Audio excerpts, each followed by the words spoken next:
भाई जुमलेबाजी ना चलेगी। अब जुमलेबाजी बिल्कुल नहीं, लिखित में दें। हम लिखित का जानते, हम ये बोलने से नहीं जानते। हमें लिखित में दिखाएं स्टैम्प पेपर पर कि हाँ ये हम एमएसपी पे कानून बना रहे। वो प्रधानमंत्री हैं, क्या आपको उनकी विश्वास नहीं है बातों पे? ना बिल्कुल विश्वास ना, पता नहीं क्या क्या 15 लाख आ रहे हैं और 20 लाख आ रहे हैं। आज तक मेरे अकाउंट 20 रुपए ना आए। 15 लाख की तो बात छोड़ दो। अमित शाह कह चुके हैं जुमला था वो तो। और तो ये कौन सा सच बोल सकते हैं? ये भी तो जुमला ही है, ये भी तो जुमला ही है। अब हमें समझ आ गया कि ये जुमले के अलावा और हमें कुछ ना दे सके। देखिए उनकी नीचता का परिचय देते आपने देखा ही होगा। हमारे जब 26 जनवरी के बाद 27 तारीख को टॉयलेट उठा लेके पानी बंद कर दिया, लाइट काट दी, और इससे नीचता का परिचय क्या देंगे? अरे हम तो तैयार हैं, आप जेल भरो ना, क्यों डरते हो? चलाओ गोली, चलानी चलाओ ना।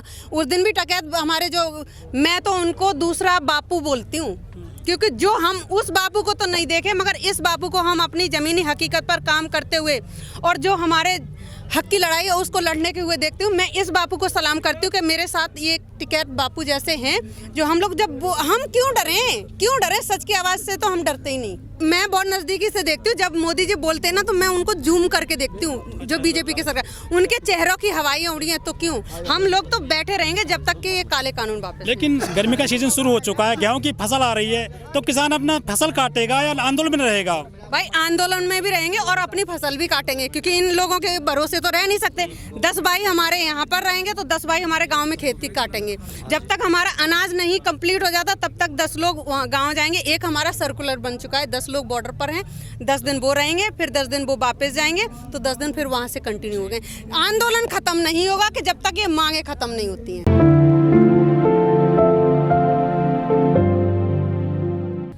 सरकार कह रही है कि ये जो कानून आया है इससे किसानों की आय दोगुना होगी, लागत का 1.5 गुना मिलेगा, किसानों के अच्छे दिन आएंगे। लेकिन किसानों ने इस कानून को सही से पढ़ा नहीं है। एक बात मैं पहले कहूँगी, आप पहले एमएसपी पे इन्होंने कानून लागू किया है क्या? एमएसपी पर कानून लागू नहीं किया। पहले तो एमएसपी पर लागू करें कानून, और पूरे देश में करें, या ना कि हरियाणा या पंजाब में नहीं, पूरे देश में होना चाहिए। नवदीप कौर नाम है उनका, दलित एक्टिविस्ट हैं, वो लड़की हैं। उसने किसान आंदोलन में भाग लिया तो पुलिस ने उनको जेल में डाल दिया है। क्या आपको डर नहीं लगता? नहीं, बिल्कुल नहीं डर लगता। अपने भाइयों के साथ खड़े होने में किस चीज़ की डर? और जब हम सच की आवाज़ उठाते हुए, क्या महात्मा गांधी डरे थे? क्या सुभाष चंद्र बोस डरे थे? अगर उनको डर लगता तो शायद घर में होता और आज हमारा देश आज़ाद नहीं होता। तो हम तो उन्हीं की औलाद है ना, उन्हीं का हमारे रग रग में खून बसा है, तो हम तो डरने का तो सोच ही नहीं सकते कि डर हमारे रग रग में है ही नहीं। डर क्या चीज़ होता है? आप गाजीपुर में हैं यहाँ, और यूपी का क्षेत्र पड़ता है, और योगी जी यहाँ के मुख्यमंत्री, जो भी ज़्यादा आगे निकलता है, चाहे पत्रकार हो चाहे लेखक हो, योगी जी उनको जेल में डलवा देते हैं। तो कोई दिक्कत नहीं, आके हम तो तैयार हैं भाई। हम तो 70-75 दिन से बैठे हुए हैं, आके डलवाइए। उनके सिवाय और काम रहा क्या है? अब समझ में आ गई 7 साल में? बिल्कुल बिल्कुल। और अब कब समझ आएगा? अरे हमने कांग्रेस क्यों हटाई थी कि चल भाई तू अच्छा नहीं कर रहा, चल कुछ हमारे किसानों के लिए भला करें। ये तो बिल्कुल ही रोड पर ला दिए। इसलिए रोड पे तो आप 2016 में भी आए थे जब नोटबंदी हुई थी, लेकिन आपने वोट दिया 2019 में। किसने बोला था? अगर नोटबंदी में हम लोग रोड पे आते तो क्या ये सक्सेस होता उनका? नोटबंदी में सबने समर्थन दिया था कि चल भाई कोई नहीं, 1 महीने की 2 महीने की परेशानी है, हम लोग सब मदद करेंगे एक दूसरे, क्योंकि हमारा जो भारत है एकता का प्रतीक है। तो हमने सबने समर्थन किया।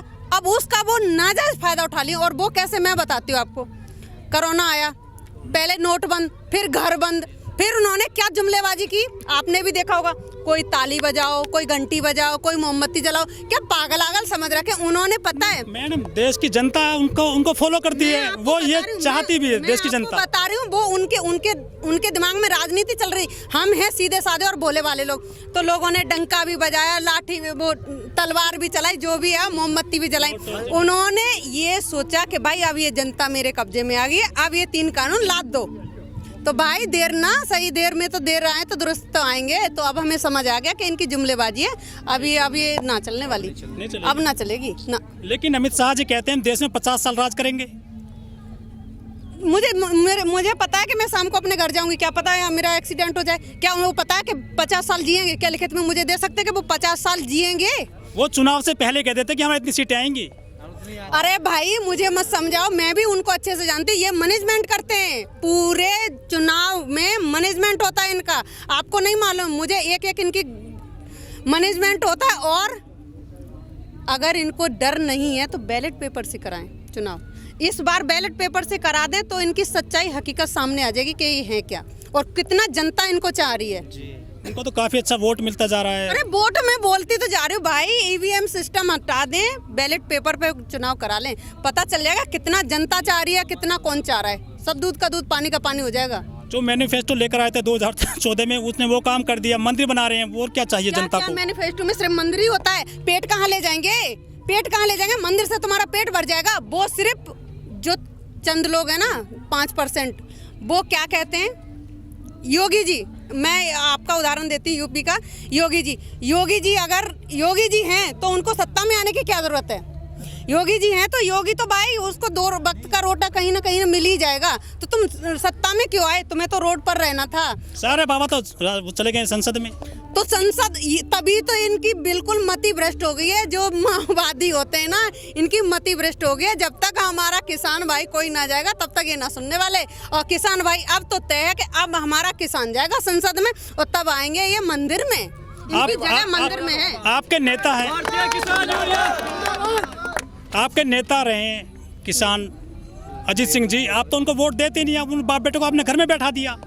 तो जरूरी थोड़ी है कि हर बाप बेटा एक ही तरह हो, और भी हमारे भाई हैं। और किसान नेता है आपका अजीत सिंह जी, हाँ है, दिया उनको। तो कोई बात नहीं, एक बार नहीं दिया, दोबारा हम देखेंगे। एक बार, एक हर इंसान को जिंदगी में 3 मौके होते हैं, ठीक है? 3 मौके हमने बीजेपी को नहीं दे सकते, क्योंकि 2 मौके तो अभी दे ही नहीं सकते। 1 मौका दिया, 1 मौके में इसने रोड पे लाके खड़ा कर दिया। गलती से भी अगर हमने दूसरा मौका दे दिया ना, ये तो हमें पता नहीं कहाँ पाताल में पहुँचा देगी। अच्छा, तो खराब सरकार है। बिल्कुल निहायत ही खराब है, जिसकी उम्मीद नहीं कर सकते थे। लेकिन जो 30% लोग हैं, जो 30% वोटर हैं, वो कह रहे हैं हमारे अच्छे दिन आ गए हैं, जिनमें व्यापारी भी हैं। कौन से अच्छे दिन आ गए? किसके? मेरे यहाँ पे 30 भाइयों से ही बुलवा दो कि अच्छे दिन है। किसके अच्छे दिन है मुझे बता दो। अच्छा, मैं भाई कमा के जाती हूँ तब मुझे खाने को मिलता है। कौन से अच्छे दिन है? 15 रुपए भी मुझे दे देते।